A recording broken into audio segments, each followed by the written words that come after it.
Hey y'all, how we doing today? Today is Sunday, May 2nd, 2021. I hope everyone had a good April. What a beautiful month. We actually had a really good rally all month. But here we go. The saying for May is, May, sell, and go away. Bump, bump. So if you're a little bit nervous, you should be, especially if you're a beginner. I say that lovingly. If you are confused, startled, worried, that's fantastic. You know what that means? It means you, young man or young lady, have things to learn. Right spot, let's do it. So I think we're gonna have a fine May. I don't think we're gonna have any gigantic collapses by any means, but it's gonna be super interesting to see how the market reacts from COVID rallies and how we're kind of coming back up. But then folks are kind of startled and scared. We should be a little bit concerned about that to some extent, obviously. So what's gonna happen, nobody knows. But what we're gonna start doing is integrating some safer plays, focusing sectors even more, and trying to find some shorts. Now I'm not gonna short a lot, and you must decide your shorting strategy. If you can only make money even in markets green, you're messing up. You gotta figure this out. You wanna short the indexes? Sure. LabD, that's good. Option puts, that's fine. The sectors, right? XLE, XLP, XLU, whatever it is, short those? Sure. Individual tickers, great, short them. But until we have a reason for us to go bearish, we're not gonna go bearish. Not long term at least. We're still gonna keep going long. So if you're new here, I'm gonna show you 7. Great plays you can play tomorrow through this whole week. I'm going to show you the technical analysis of them. Supports, resistances, trend lines, patterns, volume profile, traditional volume, it's always important. RSI, stochastic, and vortex indicator. All these things come together to show you where a good deal is. Now, I call this convergence. What's beautiful is everyone else on YouTube and Twitter and TikTok are like, here's a good play. It does that dumbass thing where they point above their heads. And it's the same damn 4 plays every single day. Not here. I give you almost 120, 130 picks a month of great stuff you can look at. So if that sounds interesting to you, like, subscribe, hit the bell notification. I assure you, there's not many folks on YouTube who has the consistency, the plays, the structure, the everything that I have. They don't have the hair. They don't have the sunburnt face because I don't wear sunblock when I go in my car and have the top down. What's up? So if this sounds good to you, like, subscribe, hit the bell notification. The Discord's still running. If you want a 7-day trial, let me know.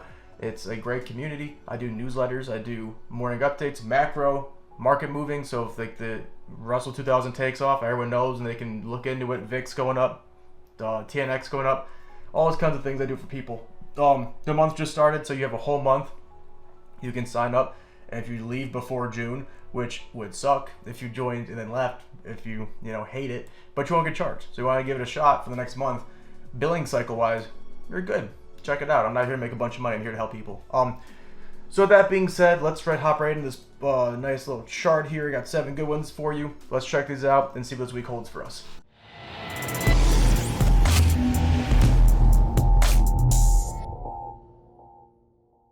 So first, as we can see, is AEHL. We have all 7 up here above my head. You can look up there. They're all right up there. You want to look more into the markets and stuff. Again, I have a video on Saturday, a post that talks about these macro market movings.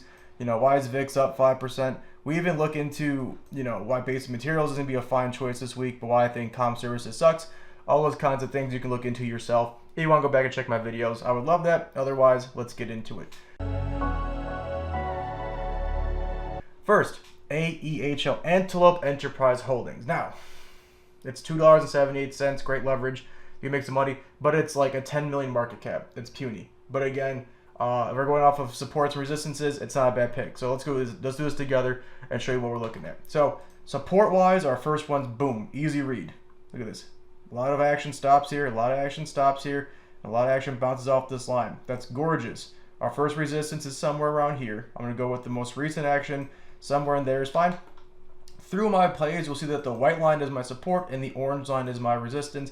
No reason, it just looks nice. We can then come over here and try and find a trend line. We can see there is kind of one that's right here. Now, I don't trust it fully. This is not a trend line kind of play. It does show, though, higher lows across the board. And if you're new here, you will not know this, but I need 3 hits on a trend line to consider a trend line. Any one of you idiots, any one of me idiots can connect 2 dots. That's not hard. 3 is the minimum for a trend line. Yes, you can anticipate a hit, but it's never safer than 3 hits at least. So we have 3 here, once, twice, thrice. Now, it's definitely not the greatest thing you want to buy off of. I'm not going to be fully torqued about this trend line, but it is as a show higher low, higher low, higher low, higher low across the board, basically all the way. It is important though to notice that we do have lower highs that line up fairly well as well right here, making a nice horizontal triangle, which is again kind of why I like this play so much. I want to see a breakout again to make a nice big move up. Last thing you'll see on my charts is the volume profile. Now this yellow line right here, where I'm putting my cursor at, this right here, I'm gonna make an extend right, extend left with a trend line. Oh god. Extend left to this line. Everything in here is where 70% of the volume happens. Now, is that monumental? No, but if you check my newsletters, if you join the Discord, I explain what this means for every stock and what these things do. But again, that's what these show. It makes a nice channel for us. And then the POC is the last thing. It's very gravitational. It's where most volume is going to happen. This also acts as a very strong support and resistance, which again is below us. So gravitationally, it's pulling us down. But the trade-off is it is going to help us bounce here if we do hit here. So that's nice for long-term holds, especially for ones that's really closer. Now for this play, that is a good 13% away, so it's not going to matter in this play. But that's what my charts look like. Last thing I always do, so I always have this on deck, is to have the beautiful ticker symbol on the chart so I know what I'm looking at. So when I screenshot stuff for my job, I'm good to go. So AEHL, tiny company, tiny. This is like in the same vein as BDR. All right, we played this nice channel. We got our 60% move and we got out. Jill was very similar. Okay, I do like finding these. These are not exactly the safest plays or the greatest plays for beginners, but intermediate traders, if you have any kind of fundamental analysis and backup for this, it can be fantastic. They had their first earnings in a long time. It came down, and now it's showing some life. Easy support play. It's going to come down to where you think a good value is. I think buying it at 260 makes a lot more sense than 278. This is a extra 6% of risk I don't want to take on, if I'm being honest with you. But this is still a fine spot to buy. I want to see it come down. I want to see it come down, 265 is the most I'll probably pay. It comes down here, I'll be on high alert to buy into it. But AEHL, simple support play. It's having lower highs, but we can break this, come back down, retest this, and take off, just like it does over here. Breaks it, retests, takes off. Could be a fantastic play to hold for a month or so. But let's check into it later in 2 weeks when I do my review show, for sure. I think it'll be interesting. Let's check the indicators. What's super cool about the indicators and myself is that I do not look at them. As I load them up right now, as I don't look at the camera because I'm doing that, I have no idea what the hell the 10, 50, 200 EMA line are doing. No idea. What's the RSI doing? Stochastic Vortex? No idea. You're going to see what I see live while I'm recording this, which is really cool. No one else does that. They're like, well, if you check the 200, nah, I don't fake this. I have no idea what they're doing. So let's check this out together in real time. So the first reason I know this is going to be a triangle play, and this is never talked about anywhere else because, again, they're frauds and idiots. Not really. Just kidding. What happens is when the 250 on this time frame, 180-day 4-hour chart, where I usually trade off of exclusively, when these two are towards the middle of the triangle, there's a triangle, it's showing consolidation. Stocks can do three things, new people: ascend, descend, consolidate. When you have consolidation, what's that mean? It's a spring. Click, click, click, click, click, click, click, click, and then boom, it takes off. So we're trying to get that movement. So again, a stop loss is necessary for these kinds of plays. They're always necessary, but for this kind of play, extra necessary. We have a gorgeous viewing that the 50 and 200 are above it. These will be resistances. Look back. It bounces off the 50 beautifully, bounces off the 200 beautifully. It's now below both, so they will be resistances. Your short-term price target should not be higher than the 200. The 50 is kind of pushing it, but you want to put your price target near 306, 305. That makes a lot of sense for the short term at least. RSI, let's use our trend tool real quick. I think the best place to buy an RSI would be down here. It just bounced there, so it's a good sign. It could be a little bit lower, but it did bounce there. That looks pretty good. Anywhere down here where it was is a good spot to buy in as well. It's below -40, curling up. Plenty of room to run up. That's a good sign. And again, we want our bears down here and our bulls up here. Sorry, our bulls down here, bears up here. We're getting there, okay? But that's still a fair look. This is still a really good look. So AEHL makes a whole lot of sense for this week, but you must weigh risk versus reward. This is a watch list show. I'm not going to trade this for you. I'm not saying it's a good equity to buy. All I'm saying is that for my watch list, AEHL makes sense to watch. You must do this yourself to find the value, but I do like it this week. Next is Ethan Allen. I've called ETH, not Ethereum, which is also a fine investment, but I have called Ethan Allen before. I called it right over here. I was like, hey, it looks pretty good. You would have moonshotted. Boom, big move. Earnings, it ran up, now it's coming down. What to do with earnings over here? Runs up, comes down. Earnings over here, ran up, came down. So it ran up, coming down. Now, this is going to be a critical play for you on finding your support area. Mine's in this area. I use the word area, not line. Area. Big difference. I think that you could easily say support is down here. That's fine. You can say it's up here. You can say support's right over here and it broke it, which is a concern. Sure, but you must draw your own lines. This trend line, though, is not something you can lie about. Once, twice, 3, 4, 5, 6, 7 times. It's crushing. This is where it's great for these kinds of plays for risk management. If this all breaks, you lose 3%, you get out. It's done. Boom. Kaput. You get out. Because you can always find a better area to buy into. One, which will probably be down here towards this gap that happened. It's probably the spot it'll come down to. And two, opportunity cost. If you buy Ethan Allen for the support in the trend line, which there may be an email line too, but those two things, if those break, get the hell out. Move on. There's 10,000 $15 tickers you can find, right? Look for other plays, but holding a bag in this market is very foolish. Just letting you guys know. So this is a great trend line, great support area, great loading zone, very low risk. You know, if you do another moonshot, easily 9, 10, 15%. It could be a 4-to-1, 5-to-1 play off the bat. Ethan Allen, I do like it. Let's check the indicators.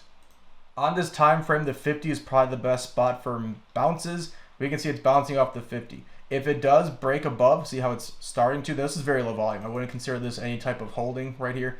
But tomorrow, you know, from 8:30 to noon 30, East Coast time when this market opens, if this holds and goes up, that's a great sign because now we can take, these are for my Discord folks, but I have them on there today because I did this first. You can take your stop loss and move it up. Okay, now it's your stop loss.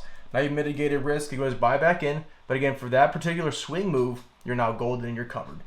RSI, they could be lower, okay, but it also does reverse in this area plenty. It looks fine. Stocks almost negative 40.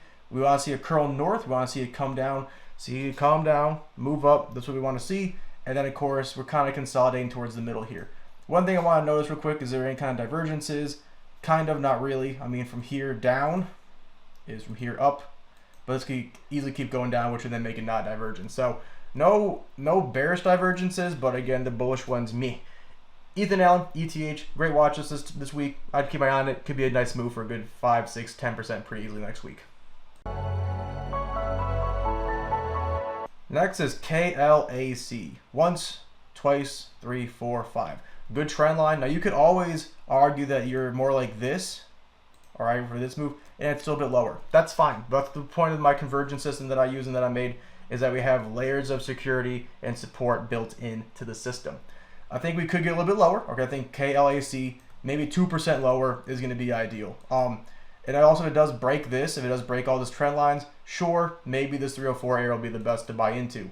We have plenty of resistances above it, but overall, super nice uptrend. It's beautiful. You know, KLA Corporation, look into it, do your fundamentals. But we can see, you know, there's no real strong resistance trend line at all right here. Now, maybe you could be like, well, it's actually making a, you know, horizontal triangle. Good. That means it's a nice consolidation move coming up for us to make a big move through it. But this overall trend is beautiful. This support area is beautiful. I want another day or two to watch it. There's no life yet. Okay, earnings just happened. It could be falling the next 3 to 4 days. Great. The more this bad boy falls, the better deal we have, as long as it holds price structure with the support and the trend line being consistent somewhat. So KLAC, good pick. Let's check the indicators. So once again, the 200 shows us some nice clarity. Now last time it was down here, look at it, took almost 20 days to take off. Last time it was down here, it took almost 7 days to take off. So with that being in mind, it's only on day 12 hour. So you may have some time to really think about KLAC as it consolidates. Now some corrections come as up, down, but some are down, sideways, up, or up, sideways. So consolidation could also be part of a correction. So if it does take a while down here, I'm not overly concerned, but I would say my money could go elsewhere to do better things with. It's a possibility. But this is a fine looking support area. That's convergence. 200 trend line support. All three right there. John Stonkton in the house. Big fella.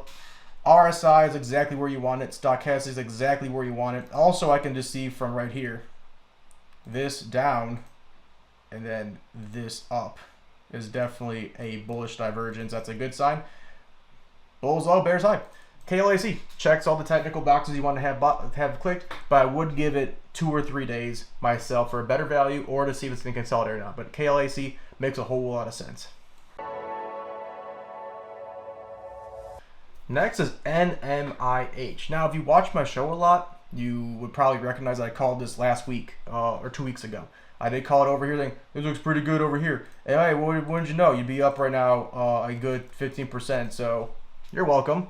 But we're gonna try and short now. Okay, I think this is a good shorting opportunity. Like VRSN, extremely evident where those resistances. Like very evident where these are. Last one, CNC that called. Oh, that one. Very evident, Doc. Very evident. I do not like shorting individual tickers by nature. I am somebody who likes to do bear ETFs and shorting sectors. I have a lot more success with macro shorts.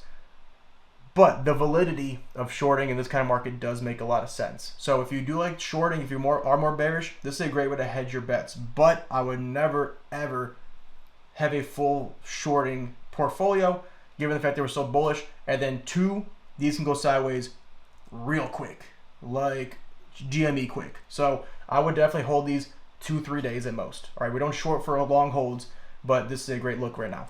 So we wrote it up. I want to ride it up again. I think NMIH at value is great. The price target is great. But for right now, it's just such a severe move. It does pull back maybe 4 or 5%. Get your money, get in, get out. Super easy stuff. On the S&P, I mean, this melt up should continue. But, you know, the closer we get to these resistance trend lines and to these old resistances, the more viable these plays are going to be, just to kind of sprinkle and make some quick money. But NMIH, it makes a lot of sense to short. Let's check the indicators.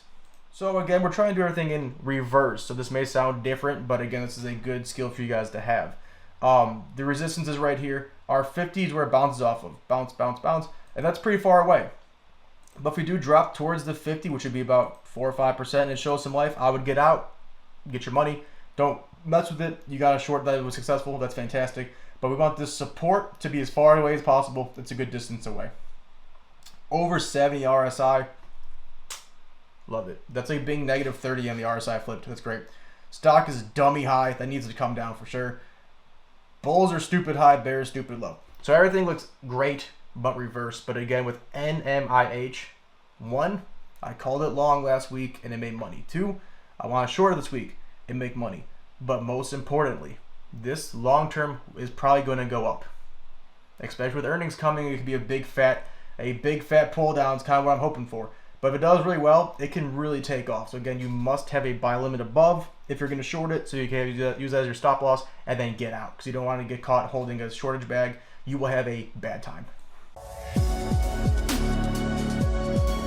Next is Nova. This is a really popular ticker among a lot of people. And as of recently, we've had a great triangle forming. Lower highs, lower highs, lower highs. But recently, higher lows, higher lows, higher lows, higher lows. There is going to be a major movement sooner than later, like this over here. Kerchoo to the moon. Or like this, Kerchoo to the depths of the ocean. So Nova, it can go either way. Do I think I want to buy it now? I don't. I think this is a good support area. I mean, I think above it makes some sense, like right where my cursor is. Yeah, that could be arguably a support area.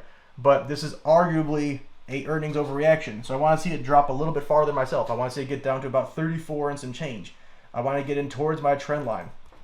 Especially in this market, as we melt up and melt down. The second you start forfeiting gains to get in early, not having patience, the second you start losing and seeing your gains disappear. So we got to be very patient. If you miss moves, that's fine. But again, for me, value means more than anything.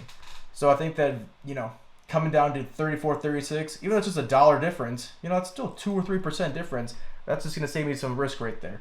So I want to get in lower. But I think long term, Nova, great call. Makes a lot of sense. Great fundamentals. But I want to get in lower for the short-term swing. Hit this resistance trend line, 15%, get in, get out, bing, bang, boom. Makes a whole lot of sense then. But let's check the indicators. We have some real nice clarity with this. We can see that the 200 EMA line is going to be the real stickler in the future. It bounces off the 50 plenty, yes. See that? But also has no problem breaking the 50 on a downtrend. It doesn't seem to give a shit about it in the least. What it gives a shit about is this 200. So again, your short-term price target needs to be based off the 200. If you think you're going to have your price target be over here, you're being an idiot. All right? This is not realistic, right? Neither is this. But you want to go, okay, boom, hit the 200 right there. Boom, get in, get out. That's good stuff right there. Short term. Their breaks that keeps going. Hold that bad boy, let it run. RSI is low. You want it here. Okay, you want it a little bit lower, but that's fine. Stochastic couldn't be much lower. We got to see it curl north. We have it down here. All right, we have it down here, but we got to see some life. I also see an obvious, this to that, that to this, obvious bullish divergence. I've started including those more when I see them, but again, divergences with the stochastic when the bottoms, not the tops. Tops are always bearish divergences, but the bottoms, when the shit doesn't add up, when the price action does this, but stochastic does that, bullish divergence. When the price action does that, and the stock does this, bullish divergences. As soon as they don't match, you got yourself a winner, or more of a winner. Bulls, low, bears, high. Again, Nova makes complete sense, but with the earnings call, you know, let it run its course and let it run the whole entire system here. So I think we're going to come back down here again in a few weeks. Yup. So we'll see what happens. With Nova makes a whole lot of sense. Next is On. What a gorgeous play. We can see that the volume profile line has been a great support, and so has this area been a great support. Now, to be in all fairness and transparent, I think a better support for this kind of play would be closer to maybe like this area. This is definitely a good support too. But given the trend line, I mean, once, twice, 3, 4, it's doing a great job holding. Look at that. Boop, showing some life. This is definitely an earnings overreaction. Now, earnings hasn't happened yet. That's a bit concerning that the overall market's like, shit, and coming down. This could easily keep dropping. But I think once we get to, if it keeps dropping, good. You don't buy it. Good news for you. Because at $36.60, $36.75, even like $36, this is going to be a great horizontal play for you going forward. Could be a great move there. But as of right now, showing some life. Hit this, boom, showed some life. It may consolidate. It does a history consolidating when it hits value. So you know, maybe it comes down to 39 bucks. Keeps going, easy 5%, risking 2 or 3. But with earnings, you know, give it a day, let it show some life. But ON is a fantastic looking technical setup right now. Let's check the indicators. So it breaks the 200. Are you upset? Nope, it's normal. It does this often. Breaks it, breaks it, breaks it, breaks it. So the severity of the break should be a bit concerning, but it's nothing too crazy. All you need to know though, looking at these EMA lines, it hits the 50 and stops sometimes. So your short-term price target should not be above the 50. So 4 or 5% makes a whole lot of sense here. You break above that, let it run, let it go. You can set a trailing stop loss then. But until it breaks the 50, your short-term price target must be mitigated below it. RSI exactly where you want it, stock exactly where you want it, bulls where you want them, bears where you want them. Again, ON checks out. 10 out of 10. Again, you must do your own fundamentals. You must chart this yourself, and you must trade by yourself. I'm only doing this for my own. This is for my own good. This is what I like to see. I do this to kind of only further my own education. And if you like it, great. Otherwise, your own due diligence must be done. This is not a Follow Evan kind of show. This is a educational watch this show. Don't sue me. Last and not least to me, now it needs a day, is UNM. We have earnings coming. You have your dividend coming. Now, when dividends come, it makes the stock dip. But, I mean, you're getting 4%. I mean, you buy at 28 bucks, you get 28 cents. 1% free 4 times a year. Not bad. It's 4% guaranteed return. You have like 10,000 shares, making some money. So UNM, it does need itself a little bit of time to get lower. Now, it's shown higher lows. You know, I'm saying HL. HL, HL, HL, HL, HL, HL, HL, HL. So I think that if this continues, which you want to have it happen, it will reverse somewhere around 27.95 to 28. Anywhere above these right here, it can reverse that and be just fine. So the resistance trend line is obvious too. Once, twice, 3 times, it's making a triangle. If you get down here, okay, let's just say 28 bucks gets down here, easy 4 or 5%. You're risking only 1 or 2. It breaks above this and keeps doing what this does over here. It does this and keeps moving. Then you can hold this for a few weeks or a few months, hopefully, and make some good money. But with the earnings coming, you must be cautious. If this all breaks down, yeah, then we're looking probably towards 26.74 or even towards closer to 25.75. But for now, low risk, high reward play. If the earnings checks out and does well, could be a fantastic runner. Let's check the indicators. So it bounces off the 200. That's going to be your real sign of value. When it gets down to the 200, that's your real sign of value. When it breaks above the 50 is when you have the lowest risk for some form of confirmation. So you have options. You want to wait for it to come down closer to the 200, you know, 27, 28 bucks, maybe even low as 26.90. If it does that, great. That's a great value play.